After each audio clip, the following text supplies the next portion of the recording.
Hey, what's good people? I am Travell C.W. Lynch. I am Mr. What, and most importantly, I am your self-worth specialist.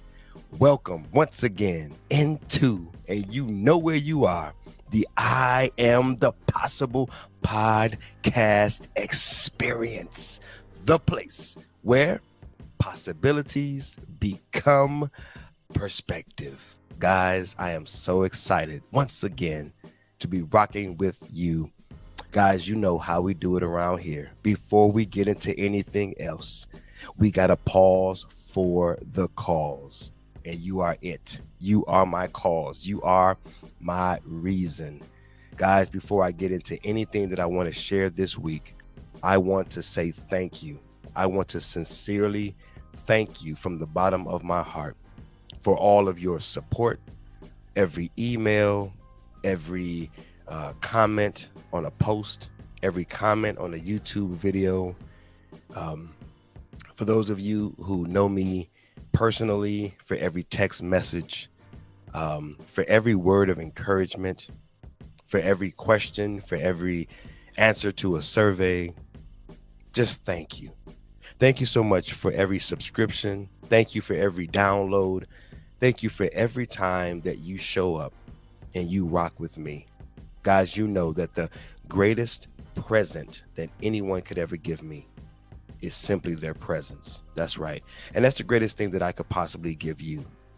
Guys, we were created for relationship, and there is nothing more valuable than time. Spending time with one another, even if it's virtually. So I want to thank you so much for joining me once again in the I Am the Possible podcast experience. Well, guys, this week we are dealing once again with the topic of anxiety. The topic of anxiety. I did a two-part series this week because I started with the bonus track and I shared a little bit about anxiety, and I told the story about sharing or wearing, I should say, the shirt that said faith kills anxiety. I actually have it with me, but it's a little too far over on the couch for me to reach it right now. But it's a shirt that just simply says faith kills anxiety. And I told the story last week, or actually earlier this week, of how I got so many comments. So many people came up to me taking pictures, smiling at me, asking me where I got the shirt. I just got so much attention as it related to this topic of anxiety that it really got me thinking, right? It wasn't that anxiety wasn't on my radar, right? I understood and I understand that it's something that we deal with.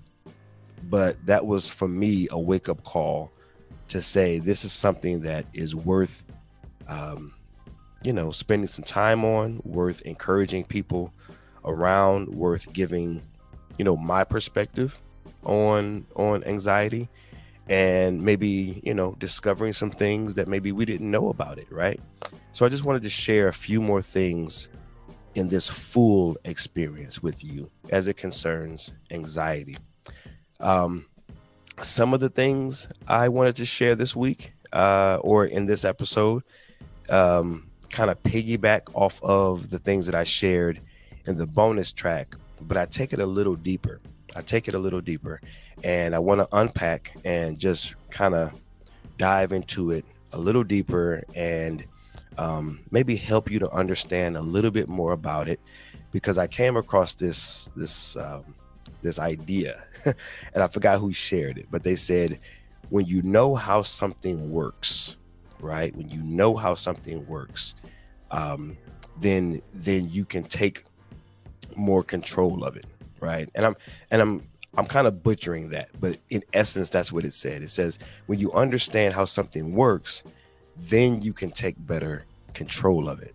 And really what I got to thinking was, many times we're dealing with, whether it's just bouts of anxiety, feeling anxious from time to time and not really liking that feeling, or those of us who are truly suffering, right? from the anxiety disorder. Either way, it's when we understand it, right? When we truly, truly understand it, then we can take better governance. We can take better control. We can take our rightful place of dominion over it. And I'm going to be sharing with you a bit more about that in just a moment. I do want to say before I get into any of this, as a disclaimer, guys, I am not, and you you guys know this, but I am not a licensed psychologist. I am not a licensed therapist. I do not have a degree.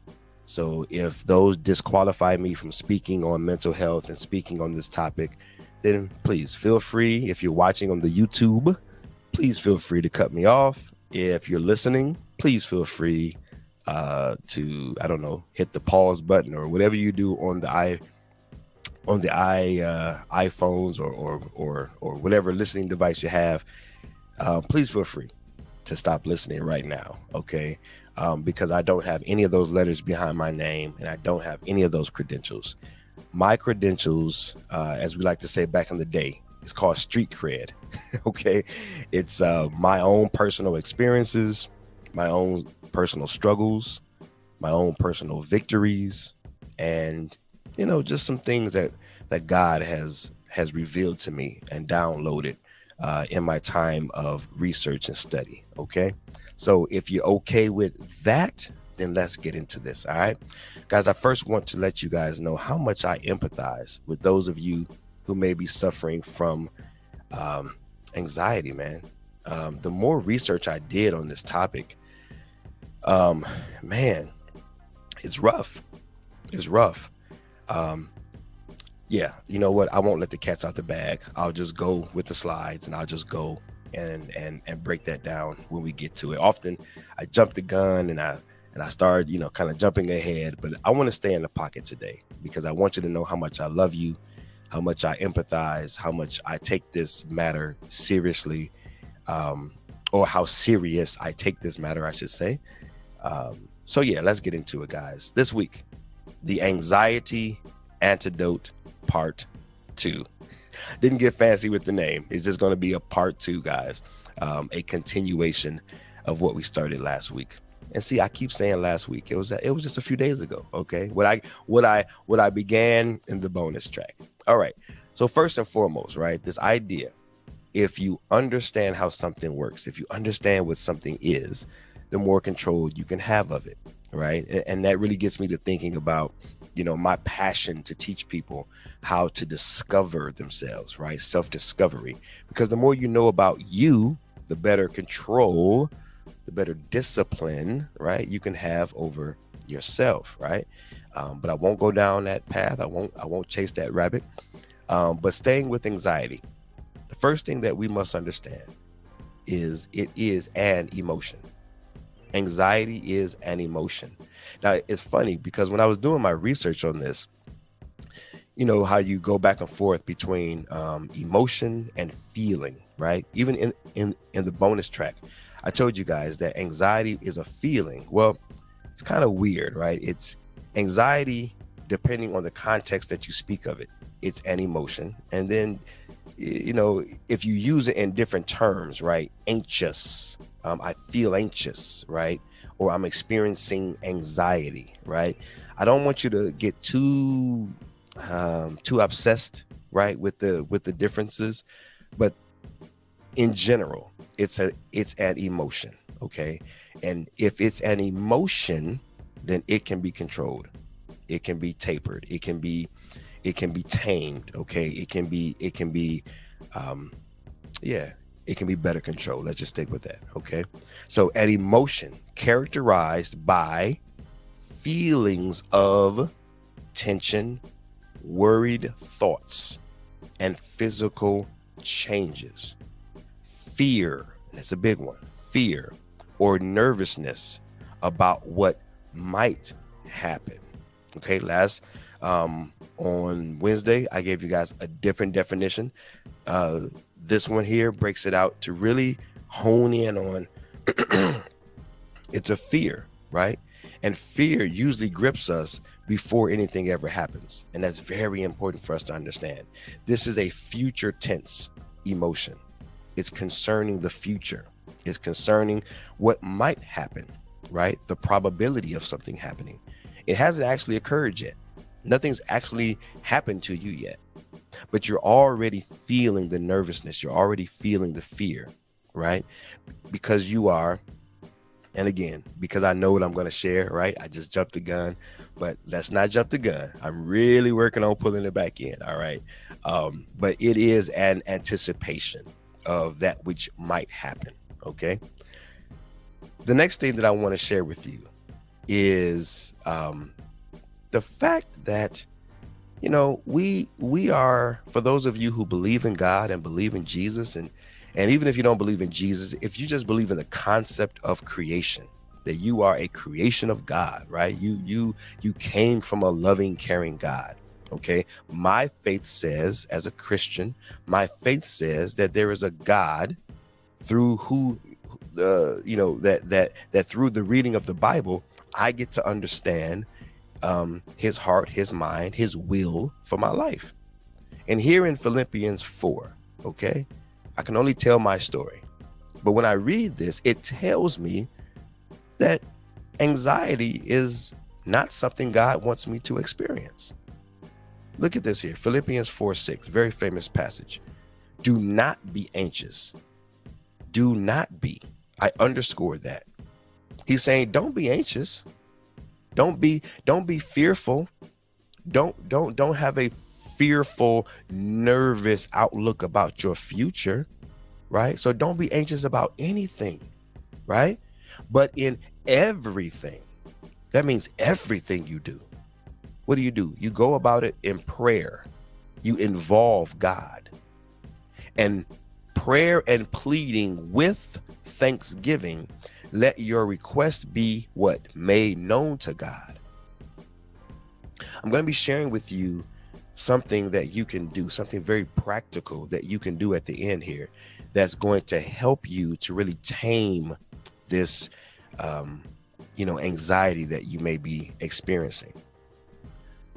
But even without me planning it, here's a great to do right here.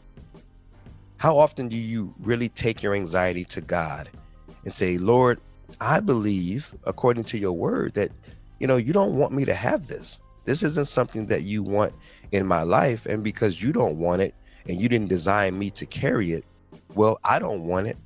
And I'm going to come to you. I'm going to come to you with thanksgiving, thanking you that you've revealed to me that you don't want it for my life.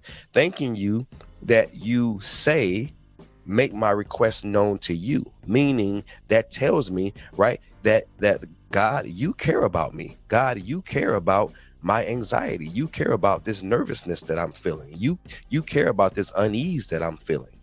Like, really have a conversation with God, right? We don't have to do the King James Version prayers, and we don't have to be, holier than thou and, oh Lord, haveth mercy upon me, all this stuff that we get into, man. Just go to God and say, look, I'm nervous. I'm anxious. And your word says not to be. Well, show me how to do that. Show me how to do that. So I'm going to come to you, because you said come to me with everything. So I'm going to come to you with this anxiety. And Lord, I'm going to pray. I'm going to plead with you. Take it away. Deal with it. Help me. Right? Calm the storm in my heart. That's a prayer I always pray. Calm the storm that's raging in one's heart. Whenever I see someone all bent out of shape, right? It's like going through a storm. Storms you can't control. Storms, the rain is coming and it's thundering and lightning, and you're just surrounded, in this chaotic moment, and you just feel helpless. I always say, Lord, calm the storm raging in that person's heart.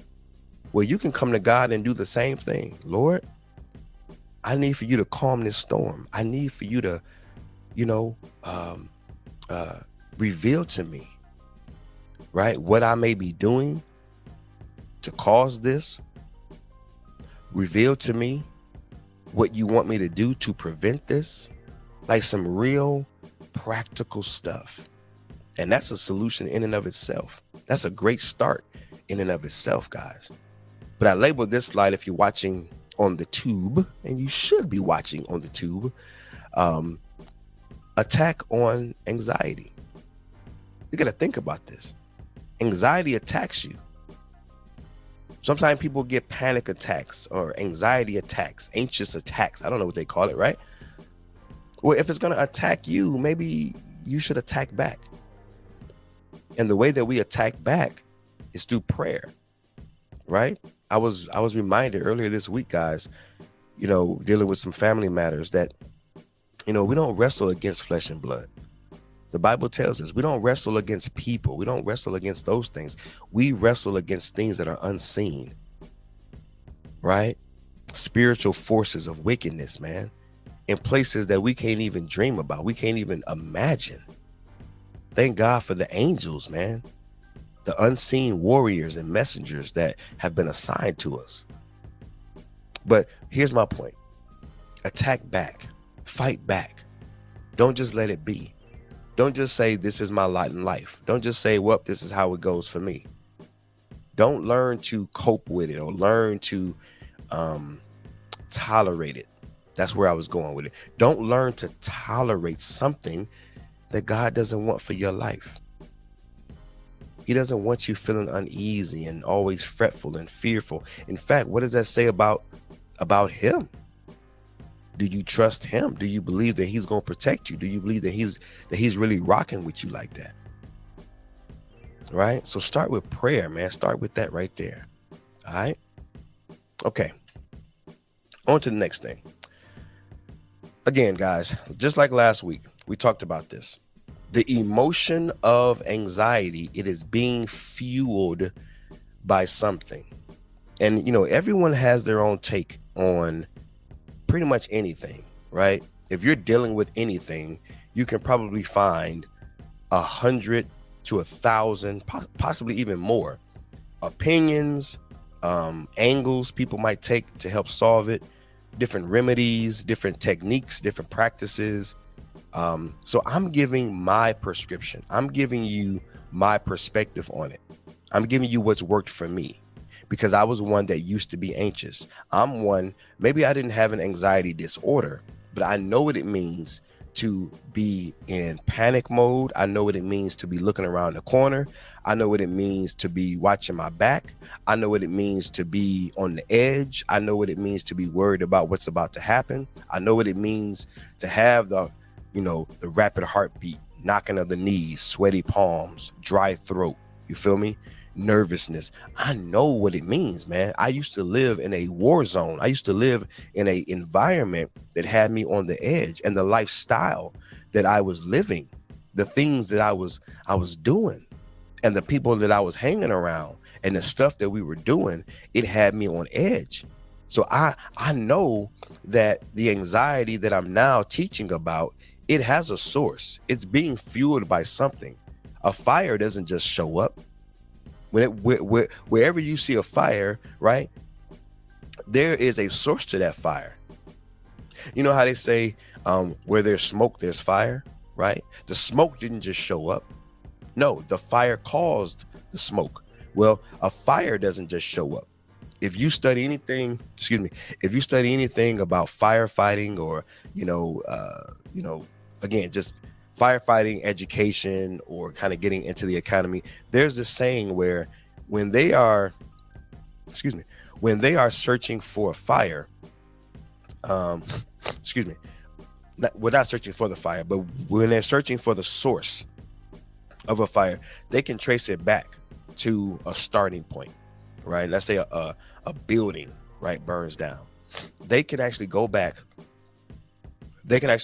and find where that fire started. That's why they can say, oh, this was started by a cigarette, or oh, this started because someone laid a piece of clothing on a heater, whatever it might be. A big old building burns down, but they can always trace it back to the source. So I want you to understand that the emotion of anxiety did not just happen. It did not just show up. You're not being punished by God. You're not being punished by society. You didn't just have the bad pick of but a lot, it is, there's a source to this thing. Okay. And I want to share with you some things that I believe are contributing, right, to that source, contributing to that anxiety. Okay. Before we get into a bit more about the remedy and about my prescription, I want to share here. I did a little research and my assumptions were confirmed. Okay. When it comes to anxiety is a fear-based emotion. I'm not going to bore you to death by going through all these different levels, because this rabbit hole goes deep. There's a lot to understand when it comes to emotions and feelings and psychology and how it all plays out in the brain. But let me really just break it down on a very basic level. You have, how they say there's levels to this? Okay. So there's actually levels to emotions and how they influence our feelings and how they play out in our actions. Well, the primary emotion is fear. There's about 12 or so primary emotions that umbrella or govern all of the additional emotions and feelings that we can experience. Fear is the primary emotion. It's the mother. And fear gives birth to many different negative emotions, one of which is anxiety. But there's this combination that you're seeing on the screen. Anticipation plus fear equals anxiety. Again, I'm giving you the cliff notes. I'm breaking it down so that you can understand it if this ain't really your thing, because the research I've done and will continue to do, because it's quite fascinating how it all works together. It can get pretty complicated, but in essence, okay, when I summarize it, there is an anticipation about the future, something that's going to happen or may happen. And then you mix it with this fear and you have anxiety. In other words, it is a future appraisal. You are appraising the future. Have you ever heard someone say, and then we were just watching a movie last night. What was the name of that movie? It was the Venus and Serena Williams story that Will Smith just did. I think it was King Richard. I think that might be the name of it. But it chronicles, right? It outlined their father, right, having this dream for Venus and Serena Williams even before they were born. He kept referencing this plan. He kept saying, I wrote the plan.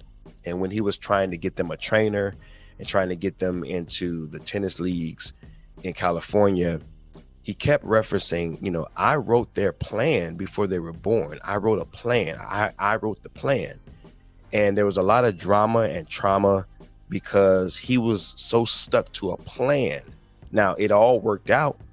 It all came to, it all manifested, right? Everything he wrote and everything he said, he trained them girls. They did their thing, right? If you know anything about tennis, you know anything about Venus and Serena Williams, you understand they are extremely successful. So the plan that this man wrote, it all worked out. Why do I share this though? He had a appraisal of the future. You see, his appraisal was extremely positive. Unheard of. He and his little girls were from Compton, California. Okay. Everywhere he went, right? These, white country club tennis masters and owners, they would look at him and say, listen, man, you ain't getting one little black girl from Compton in this place, let alone two. And you talking about they're going to do X, Y, and Z in the world and take over this and do that. It ain't happening. Everywhere he went, right, he was met with adversity. But he had a plan, and he didn't let any of that adversity deter him. he had a future appraisal, not only for himself, but for these little girls. So he had it in his mind of what was going to happen. The same happens with anxiety. We have a negative appraisal. I'm going to die. I'm going to suffer. This is not going to go well. This is going to fall apart. Oh, I'm going to miss this. I'm going to miss out on that. It's just a negative appraisal about the future. How you assess your future matters. That's right. How you assess your future matters. And anxiety grips us, attacks us when that assessment of our future is negative. It creates all sorts of chemical reactions in the brain. It sets off all sorts of physical manifestations in the body. It sets off all types of images and projections and ideas. The minute we project, the minute we assess, oh, my future, it is not looking too good. In the same way, when that man had a plan, okay, things fell together for him. They call it a self-fulfilling prophecy. We're going to find what we're looking for. That's just how it works. We find what we're looking for. Guys, I wanted to share with you this thing called this is what I'm calling it. It's not something that's necessarily out there. I've heard about it, but you can apply it to different things. The accumulative effect. The accumulative effect. See, the reason that I want to share with you this concept is because many times we are doing things, saying things, thinking things, going places, hanging with people, and nothing's happened yet. Nothing's happened instantly. Oh, I went to that place. Maybe I shouldn't have gone to that place, but nothing happened. I didn't lose my life. I didn't get arrested. Okay, I got away with it. Oh, I hung with this person. They were saying these things. They were doing these things. But no immediate, negative outcome. What I'm trying to say is that many times we are participating, like I said on Wednesday, we are participating in the creation. Now, this is my take. This is my perspective on this. I think that we are participating in the creation of much of the anxiety that we're experiencing. Now, I say that with extreme caution and respect to anyone who is dealing with a panic attack disorder, anxiety disorder, really serious medical conditions. I say this with the utmost respect. And if that's who you are, if that's what you're dealing with, please, oh please, I beg you, do not take what I'm saying to be disrespectful or to just write you off. I'm not blaming you. This is my take. This is my perspective in general, that we can account for some, not all, but some of the anxiety that we're experiencing, because I understand that anxiety is a fear-based emotion, and fear has a source. Something is fueling that fear. And I just believe that there's a part of this thing that we can take responsibility for. And we can be awakened to the fact that there may be things that we're doing that are contributing to the creation of the anxiety. And there's things that we could be doing to prevent or to lessen some of this anxiety. So this accumulative effect means that there are places I'm going, things I'm doing, people I'm around that may be rubbing off on me, influencing me, impacting me, and I'm not aware of it. See, this accumulative, it's building up over time. It's subtle. It creeps in over time. It hasn't gotten on you yet. Like it's gotten in, but it hasn't manifested yet. Almost like a disease, right? You have unprotected sex. You share a dirty needle with someone. I don't know, right? But something gets in your bloodstream. Something gets in your body. On day one, you don't even feel any different. Day two, nothing's happening.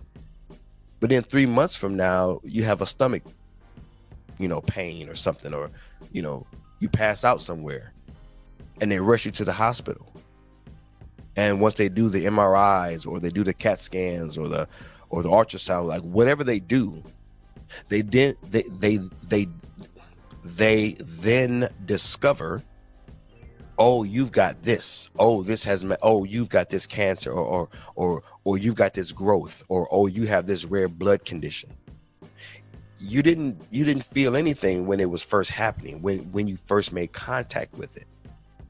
But over time, it worked itself through your blood. It worked itself through your organs. It worked itself through, right? Your exposure to that thing worked over time. It built up. And now the accumulative effect, right, produces and manifests something much, much worse. And I think that anxiety works the same way. I think that we can be exposed to stuff over time, not notice its influences and its impacts, and then later on it becomes something much more serious. And now we're experiencing anxiety. Okay? Hope that makes sense, guys. All right, guys. Again, what we consume, we create. What we consume, we create. The good man, from his inner good, this is a inner work, his inner good treasure brings out good things. And the evil man, from his inner evil treasure, brings out evil things. But this isn't about good or evil here. What I'm illustrating with this passage is that we are a storehouse, that things are able to get in, and whatever we allow in will work its way out. That's right. Just like a computer. When you buy a computer fresh from the store, it comes with a few pre-built, apps, or, apps, programs, whatnot. But for the most part, until you begin to download things, until you begin to search websites, until you begin to accumulate cookies, through your search engines and through your, internet cache begins to get built up with content, that computer can't bring up anything that you're not downloading. It can't bring up anything that you're not researching. It can't bring up anything that you're not looking at. It can only bring forth what you expose it to. That hard drive cannot contain anything that you don't put on it. It's like a blank sheet. And here it's understanding, listen, we are blank sheets. Our inner man, our mind, our spirit, our soul, our heart, our consciousness, where anxiety attacks. That's a blank sheet. There's nothing there until you begin to load things in there. And that's where I think we can begin to take more responsibility. What we consume, what we let in, we create, we will push out. Whatever we let in, we will let out. It will manifest. It will become something, and it will impact you, and it will impact those around you. And that's really all I want to share on that, okay? Because I think that makes enough sense all on its own. What we consume, we create. Check this out. Guard your heart more than anything else, because, get this, because the source of your life flows from it, including anxiety. God is telling you, God is telling us, control this, man. Control what's going in your heart. Don't just let anything in your heart. Your life comes out of that. Who are you around? What are you around? Where are you? All of that matters. All of those are inputs. All of those are influences. All of those are impacting you. We have to guard our hearts. God has made it abundantly clear how important it is for us to guard the heart. I can't stress this enough. I can't preach it enough. I can't teach it enough. I can't share it enough. Guys, every time we're around something, we're watching something, we're consuming something, little particles, little pieces of it gets in. And you just have to ask yourself, what quality of life do I want to experience? I'm not telling you be a hermit. I'm not telling you go be a nun, go, hide off in a church sanctuary 24 hours a day, or, climb underground and just meditate. And, I'm not telling you, no, I'm not, I know. Listen, we have a life to live, but I think we can do better. And I'm speaking to myself. I think I can do better with what I entertain and what I expose myself to. Just my thoughts. Okay. Just my thoughts, guys. Antidote. Here we go. The antidote. That's right. A remedy to counteract the effects of poison, anxiety. It's like a poison. Gets in and it germinates the mind. It germinates your life. A remedy to counteract the effects of poison, something that relieves, prevents, or improves the bad effect of something. That's what an antidote is. So here's my antidote, guys. We're going to relieve, prevent, or improve upon this thing called anxiety. Number one, control your consumption. Control your consumption. If you are watching on the tube, and like I said, you should be watching on the tube. If you have not subscribed to my YouTube channel, then you need to be over on the tube, man. iAMthepossible. Go. Because you need to be seeing this. This is an experience. You can listen. Yes, absolutely. Keep listening. But I also want you to watch. I want you to see what I'm putting on the screen so that you get the full effect, man. Okay? So control your consumption. The eating, drinking of, the use of something such as a fuel. I put on one side candy, junk, right? Sugar, right? Simple carbohydrates. Converts quickly to sugar. Raises our blood sugar levels and whatnot, right? Helps us gain fat and retain fat. Spikes our insulin. Bad, bad, bad. On the other side, we got fruits and vegetables. Cleanses the blood. Helps with digestion. Helps to regulate blood sugar. Helps to regulate our weight. Gives us vitality. Smooth and clean skin. Oh, yeah, vegetables. Good stuff. Well, guys, which one do you want? Because right there in the middle, you see that little brain right there? What we eat, man, right, physically, is the same as what we consume mentally. That's right. Parallel those two. Put them together. They are the exact same, man. Just as food is to the belly and the body, right? All of these other things that we're watching and saying and thinking and all of that is food for the brain, man. And your mind will be full of crap and crud, just like your body can be full of crap and crud. And how do you feel physically when you're eating, when you're munching on nothing but sweets and candies and sugars and whatnot, right? We just got done here with Thanksgiving, right? And we were pretty, we really did tone it down yesterday, right? We didn't go overboard with the sugars and the candies and the sweets, man, right? But, if that's your diet, if that's a consistent diet of cakes and sugars and candies, I mean, you tell me, how does it feel?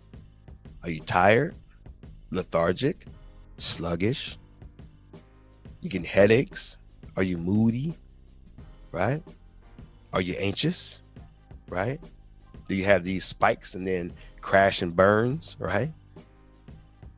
Or if you're someone who's, taking care of their body, you're eating your fruits and vegetables, right? How do you feel?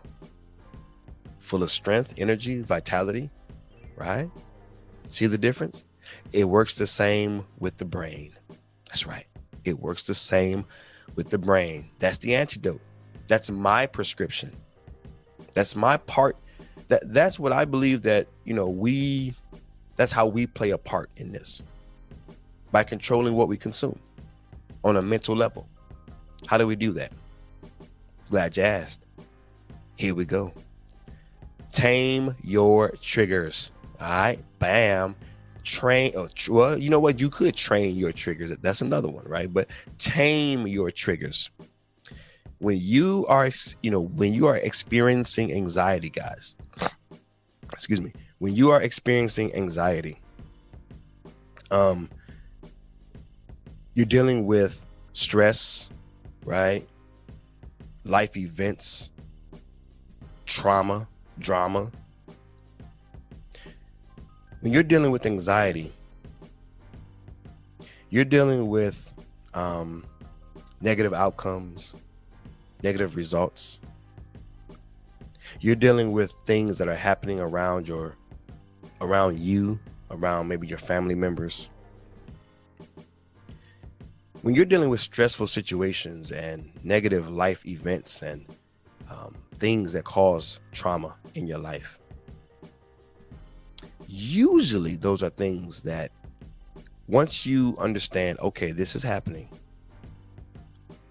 with a decision, with a choice, you can make a change. And that's what I want to stress to you.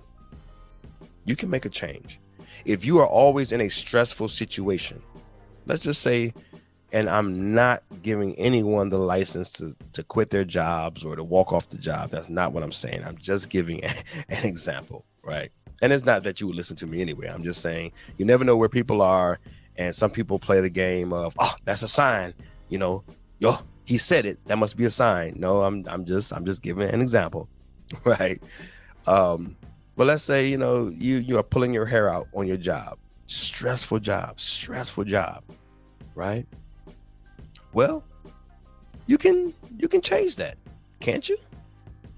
Can't you research a new job, make a quality decision to seek employment elsewhere, put your 2 weeks in and go work in a more peaceful environment, something more conducive to who you are and to what you want to experience?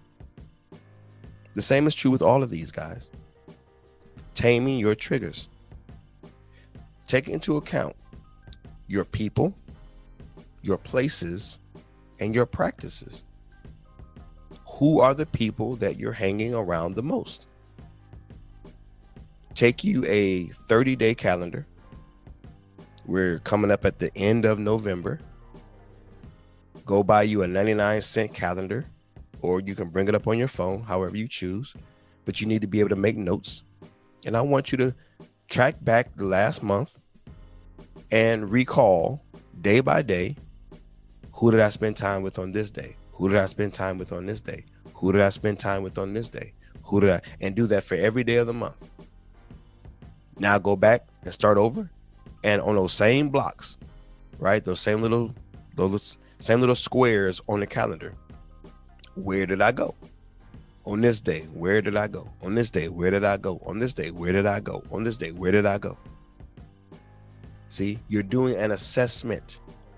Okay, I'm gonna make this into a full masterclass that I'm gonna be offering this fall. Well, we're already in fall, right? This winter. And I'm gonna really be drilling down into this assessment. Okay, but I'm just giving you a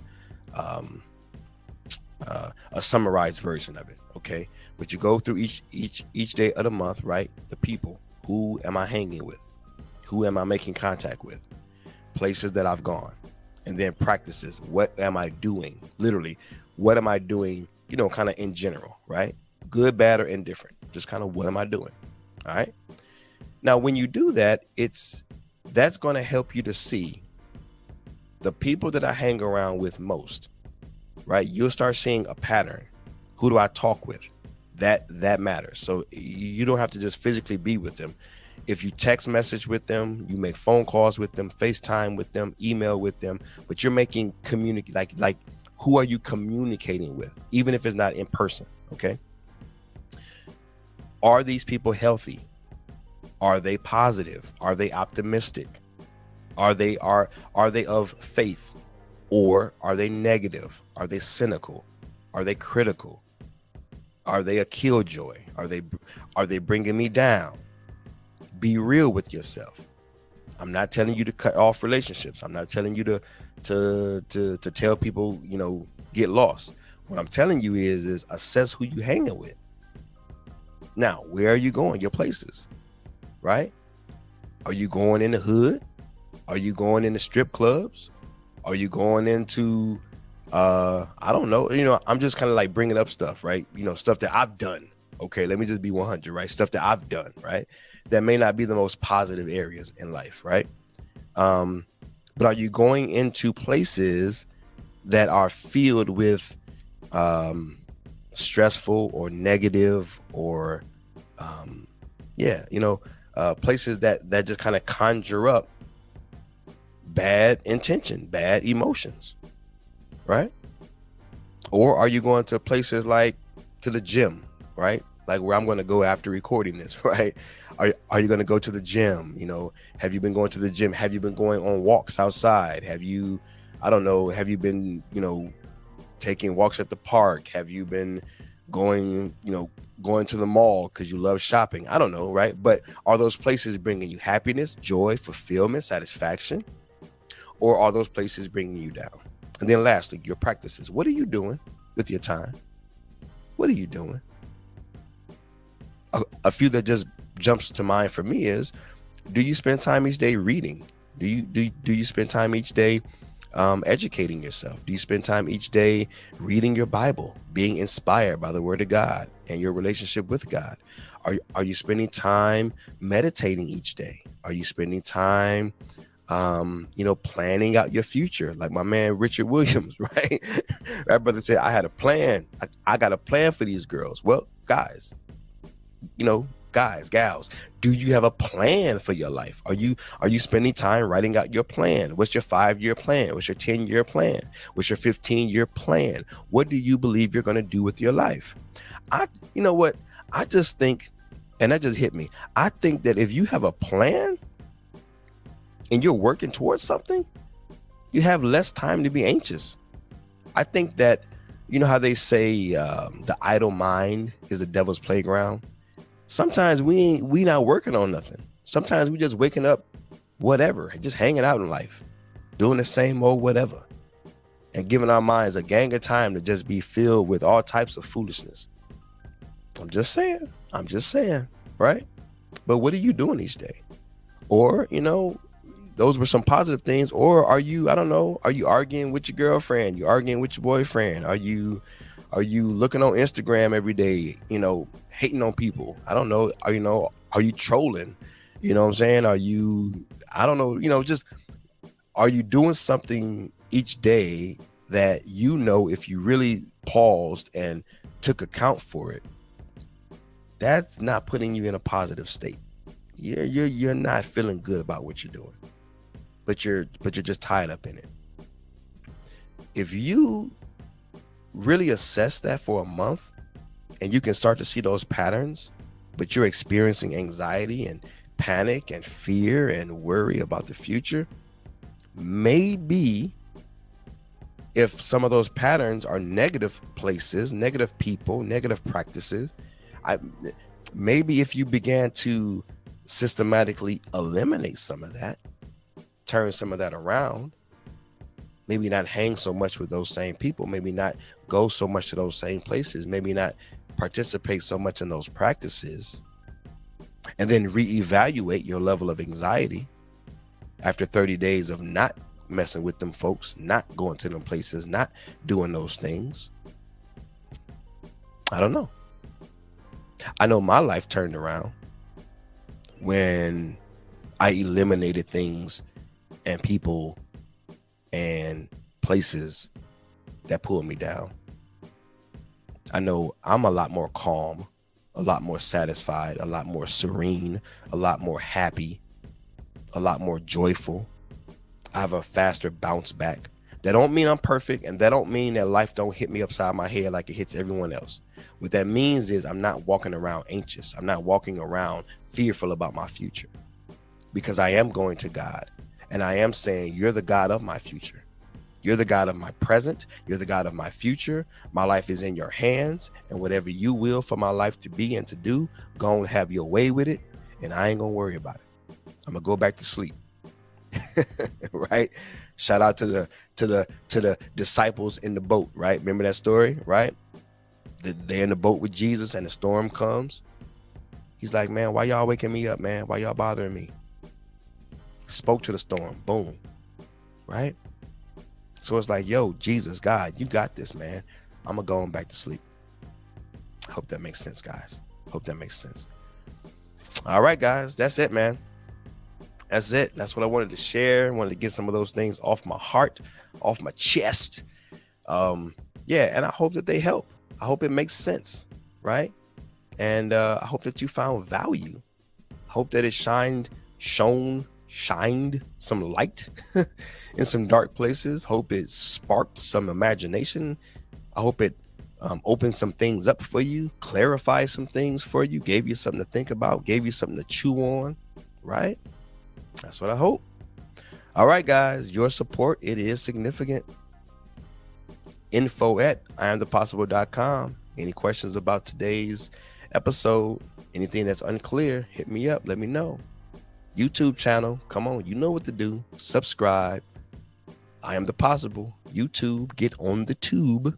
I want you in my notification nation, man. Go over to YouTube, subscribe, hit the little bell so that you are up on game throughout the entire week. Information with inspiration for your edification. I don't know. I just threw that together. Share. Let someone know about these episodes. Let someone know about this podcast. Let someone know, man. Because if you're going through it, if you're feeling it, then maybe someone else is. Be that bridge. Don't be selfish. Don't get all the goodies for yourself, and then you're leaving your fellow brother, sister to fend for herself or himself. All right.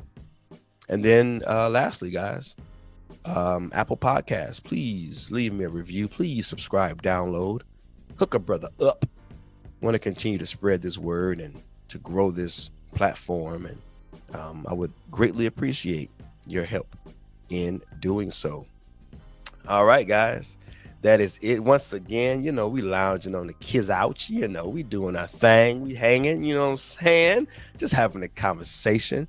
I believe in conversations. I believe in just connecting on a real human level, right? I'm not the guru. I'm not your expert. I'm not your yada, yada, yada. I know those are catchphrases and people, we got to have these titles. You can call me what you want to call me. I consider myself a coach. I consider myself a specialist when it comes to self-worth. But all them titles and pastor and all this other stuff, listen, man, I'm your brother. I'm a man who knows struggle, a man who knows stress, a man who knows anxiety. And I'm just a man who wants to serve you, who wants to show up, say, yo, this is what I was into, how it was. This is what I'm into now, how it is. And it can happen for you as well. If my life can be changed and transformed, then your life can be changed and transformed as well. And I hope and pray that you guys get that, right? I pray and hope that you see that in me, man. Just a humble dude, man, that just wants to share his life and share what he learns, and just believe and hope, right? That someone is encouraged and someone takes some of this information and puts it to work and sees great results in their lives. That's it, guys. This is Travail C.W. Lynch, Mr. What?